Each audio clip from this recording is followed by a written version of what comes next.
सुन रहे हैं ईएफए school radio. Hello everyone, आप सबका स्वागत है ईएफए स्टूडियो में और मैं आपकी जानी मानी दोस्त आरजे निराली, जो कि लेकर आई है मजेदार किस्से, खबरें, कहानियाँ और भी बहुत कुछ, और जानेंगे कुछ मजेदार बातें। तो चलिए कार्यक्रम को आगे बढ़ाते हुए जानते हैं कुछ नई ताज़ा खबरें।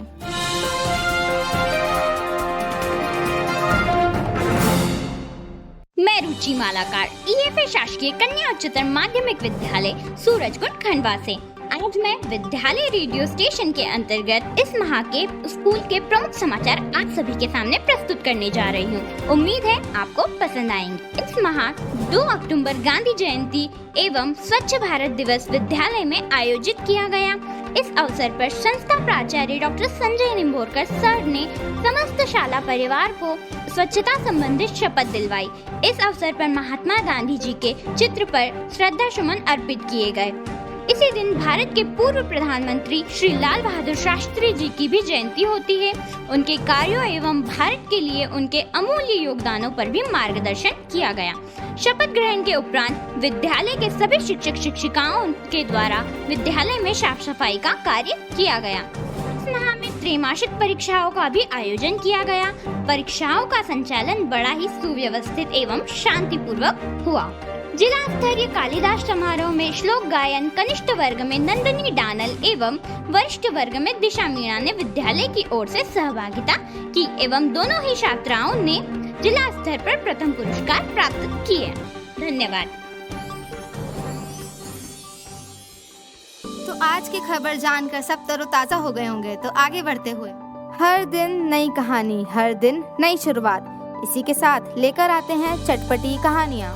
मैं कावेरी शर्मा ईएफए शासकीय कन्या उच्चतर माध्यमिक विद्यालय सूरजकुंड खंडवा से आज मैं विद्यालय रेडियो स्टेशन के अंतर्गत आपको एक चटपटी एवं प्रेरणादायक कहानी सुनाने जा रही हूँ। उम्मीद करती हूँ कि आपको ये कहानी पसंद आएगी। खरगोश की चतुराई। एक बार की बात है, एक जंगल में बहुत सारी जीव जंतु रहते थे, जहाँ पर एक शेर भी रहता था। वह शेर प्रतिदिन अनेक प्राणियों को मारकर खा जाता था। इस कारण से जंगल के प्राणियों की संख्या घटती जा रही थी। तभी जंगल के सभी प्राणियों ने आपस में चर्चा कर एक फैसला लिया कि वे प्रतिदिन एक एक प्राणी को शेर के पास भेजेंगे। धीरे धीरे कर शेर के पास प्राणी जाने लगे और फिर एक दिन खरगोश की बारी आई। खरगोश शेर के पास जाने लगा और जाते जाते सोचने लगा कि वह ऐसा क्या करे जिससे कि उसकी जान बच जाए। तभी खरगोश को सामने एक कुआं दिखाई दिया और वह उसके पास गया। वह उसमें देखने लगा। उसने देखा कि पानी में उसकी परछाई दिखाई दे रही है। तभी उसे एक तरकीब सूझी और वह शेर के पास गया। जब वह शेर के पास पहुंचा तो शेर ने उससे कहा कि तुम्हें आने में इतनी देर कैसे हो गई। तो खरगोश ने बोला कि मुझे रास्ते में एक दूसरा शेर मिला और वह बोलने लगा कि मैं तुम्हें मार कर खा जाऊंगा।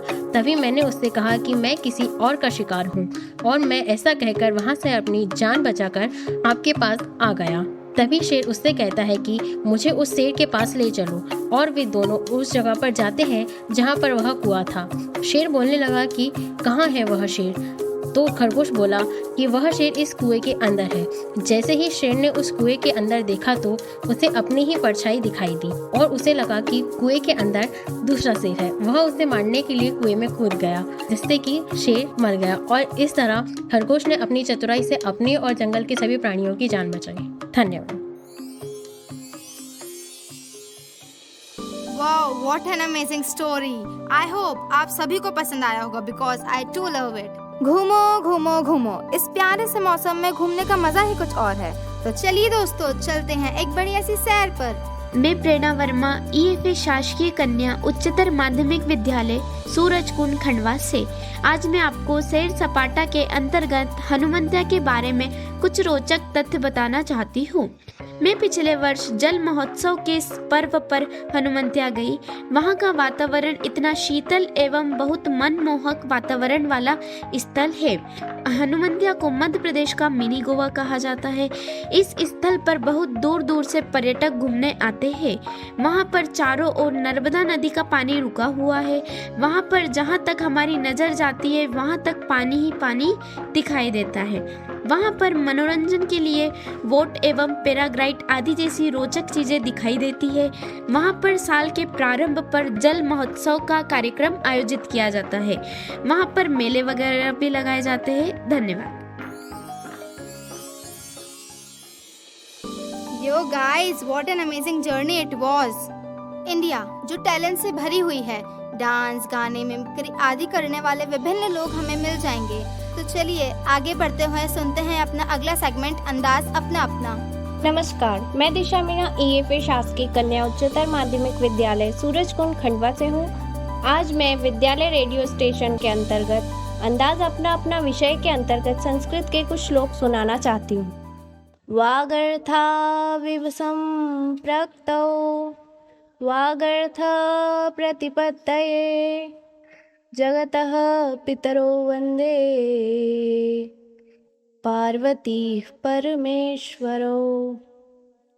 अस्त्युत्तरस्यां दिशि देवतात्मा हिमालयो नाम नगाधिराज पूर्वापरौ तोयनिधि वगह्य स्थितः पृथिव्या इव मानदण्ड संचारिणी दीपशिखे वरात्रो यं यं व्यतीयाय पतिं वरासा नगेन्द्रमार्गाट्टैव प्रपेदे विवर्णभावं ससभूमिपाल सरसिजमनुवेदं शैवलेनापि रम्यं मलिनमपीर्मांशो लक्ष्मीं तनोति इयमधिकमनोज्या वल्कलेनापि तन्वी किमिव हि मधुराणां मण्डनं नाकृतीनां। धन्यवाद। भाई मजा ही आ गया। बचपन एक ऐसा लम्हा जो कोई नहीं भूलता और भूलना भी नहीं चाहिए। बचपन की यादें सभी को याद रहती हैं, तो सुनते हैं कुछ बचपन की यादें। नमस्कार, मैं लालचंद अग्रवाल, उच्च माध्यमिक शिक्षक भौतिकी, EFA शासकीय कन्या उच्चतर माध्यमिक विद्यालय सूरजकुंड खंडवा। आज मैं आपको विद्यालय रेडियो स्टेशन के अंतर्गत बचपन की यादें विषय पर एक प्रसंग बताना चाहता हूँ। जब मैं बहुत छोटा था तो यदि मैं बीमार हो जाता था या मुझे बुखार वगैरह आ जाता था तो मेरी मम्मी मेरे पास ही बैठी रहती थी, परंतु मैं बार बार अपने पिता को याद करता था और मेरी माताजी कहती थी कि पापा तो दुकान पर हैं, वो शाम को आएंगे। तो मैं ये बोलता था कि मैं यहाँ बीमार हूँ तो क्या पापा दुकान बंद करके नहीं आ सकते। तब मम्मी कहती थी कि बेटा दुकान पे भी रहना ज़रूरी है, घर गृहस्थी के लिए सब व्यवस्थाएं वहीं से होती है। फिर भी मेरी जिद के कारण अधिकतर बार मेरे पिताजी मुझे देखने के लिए थोड़ी देर में आ जाते थे।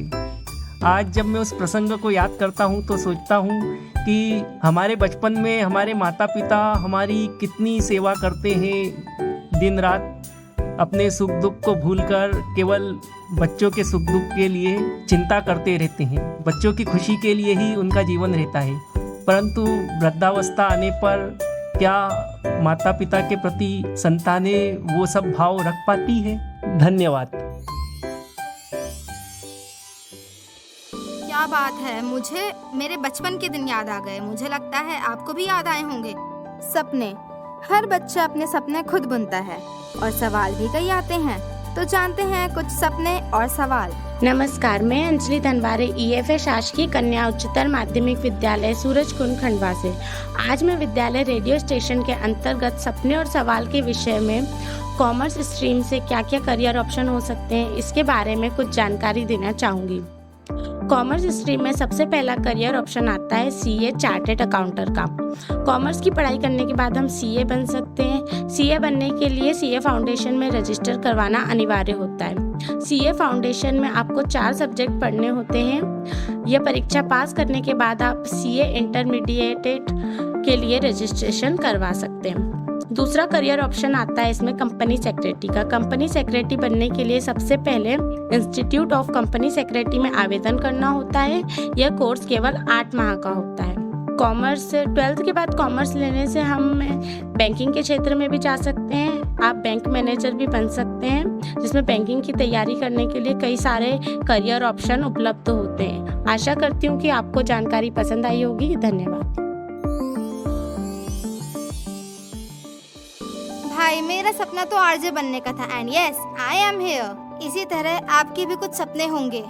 आज मौसम भी सुहाना है और दिन भी मजेदार, तो जानते हैं कुछ मजेदार फैक्ट्स। नमस्कार, मैं विष्णु मालाका ईएफए शासकीय कन्या उच्चतर माध्यमिक विद्यालय सूरजकुंड खंडवा से हूँ।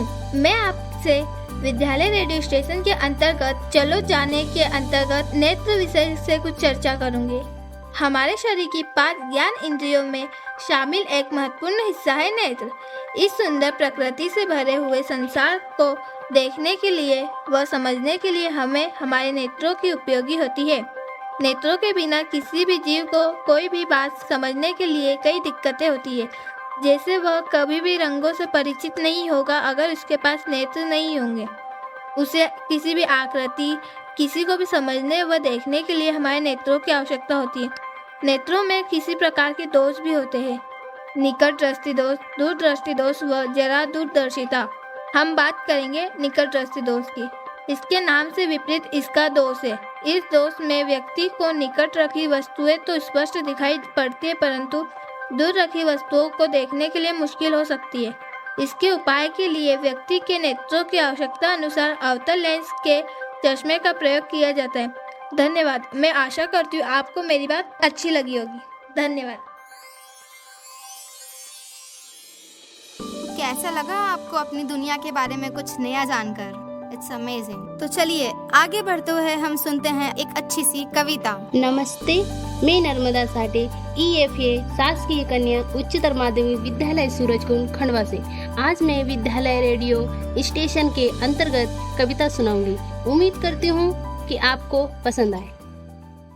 सुनो रे भारतवासी, यहाँ जरा ध्यान से सुनना। भारत के हर नागरिकों को वोट देना है जरूरी। जिसकी आयु है 18 वर्ष उसका अधिकार है पूरा। अपना पसंद का नेता चुनकर उसे पद पे बिठाना। सुनो रे भारतवासी, यहाँ जरा ध्यान से सुनना। भारत के हर नागरिकों को वोट देना है जरूरी। चुनाव का प्रथम चरण है, चुनाव के लिए खड़ा होना। फिर घर घर जाकर उन्हें अपने पदों का चिन्ह बताना। सुनो रे भारतवासी, यहाँ जरा ध्यान से सुनना। वोट तो उन्हें ही देना जो पद के कर्तव्य को जाने। सुनो रे भारतवासी, यहाँ जरा ध्यान से सुनना। भारत के हर नागरिकों को वोट देना है जरूरी। धन्यवाद। वाओ, इतनी प्यारी कविता सुनकर तो दिन ही बन गया। सुनते हैं अपना अगला segment teacher of the month के बारे में। मैं रितिका मुकेश ईएफए शासकीय कन्या उच्चतर माध्यमिक विद्यालय सूरजकुंड खंडवा से आज मैं विद्यालय रेडियो स्टेशन के अंतर्गत teacher of the day Maheshwari madam के बारे में बताऊंगी। मुझे बहुत खुशी है कि आप मेरी शिक्षक हो। आपके पढ़ाने का ढंग व शैली मुझे बहुत पसंद है। आप जो भी विषय मुझे पढ़ाते हैं वह सरलता से समझ में आता है। आप हमें सभी छात्राओं को समान भाव से पढ़ाते हैं, किसी में भेदभाव नहीं करते हैं और जीवन में आगे बढ़ाने व कुछ करने की सीख हमें हमेशा देते हैं। आप हम सबकी मदद करने के लिए हमेशा तैयार हो जाते हैं। मैं अपने आप को बहुत भाग्यशाली समझती हूँ कि आप मेरे शिक्षक हो और आप हमारी गलती बताकर सुधारने का तरीका बताते हो। आपका मानना है कि जीवन के प्रति हमें सकारात्मक सोच रखनी चाहिए और वे समय के बहुत पाबंद हैं। वे सदैव हमें अच्छी राह पर चलने का संदेश देते हैं। मैं चाहती हूँ कि सदैव मुझे आपके जैसे शिक्षक हर प्रत्येक कक्षा में मिले। धन्यवाद। वाह, कितने अच्छे से स्टूडेंट ने अपने टीचर के बारे में बताया है। आगे बढ़ते हुए जानते हैं अपने स्कूल सुपरस्टार्स के बारे में। मैं रुचि मालाकार विद्यालय रेडियो स्टेशन के अंतर्गत स्कूल सुपरस्टार पारुल नरेश दीदी से कुश्ती में राष्ट्रीय स्तर पर उपलब्धियां हासिल करने पर उनसे वार्तालाप करूंगी। दीदी, आपकी इस विषय के ऊपर रुचि किस प्रकार बढ़ी और आप इस विषय के ऊपर किस प्रकार आकर्षित हुई? बचपन से ही खेल के अत्यधिक रुचि रही, जिसके चलते हुए मैंने अपनी कुश्ती की कला को पहचान कर उसमें समय दिया और उसको अपनी रुचि बढ़ाई। आपके परिवार के लोगों ने आपको किस प्रकार प्रेरित किया? परिवार के सदस्यों को यह जानकर कैसा लगा? मुझे मेरे परिवार वालों ने बहुत साथ दिया। वे हर कदम पर मेरे साथ खड़े थे। उन्होंने कभी मुझे अकेला महसूस नहीं होने दिया। आपने अब तक इस विषय में कितनी उपलब्धियां हासिल कर ली है? मैंने अभी तक राष्ट्रीय स्तर तक उपलब्धियां हासिल की है। इस विषय में आपको किससे प्रेरणा मिली है? इस विषय में मुझे मेरे परिवार वालों से और मेरी बहन से प्रेरणा मिली है। इस विषय में आप और कितनी बढ़ोतरी हासिल करना चाहेंगी? मैं कुश्ती में ओलंपिक तक मेडल लाने की कोशिश करूंगी। धन्यवाद। अब समय आ गया है आप सबसे अलविदा लेने का। मिलती हूँ नेक्स्ट एपिसोड में। इसी तरह के और मज़ेदार पॉडकास्ट सुनने के लिए हमें सब्सक्राइब और हमारे एपिसोड को लाइक एंड शेयर करें। Thank you guys, bye bye.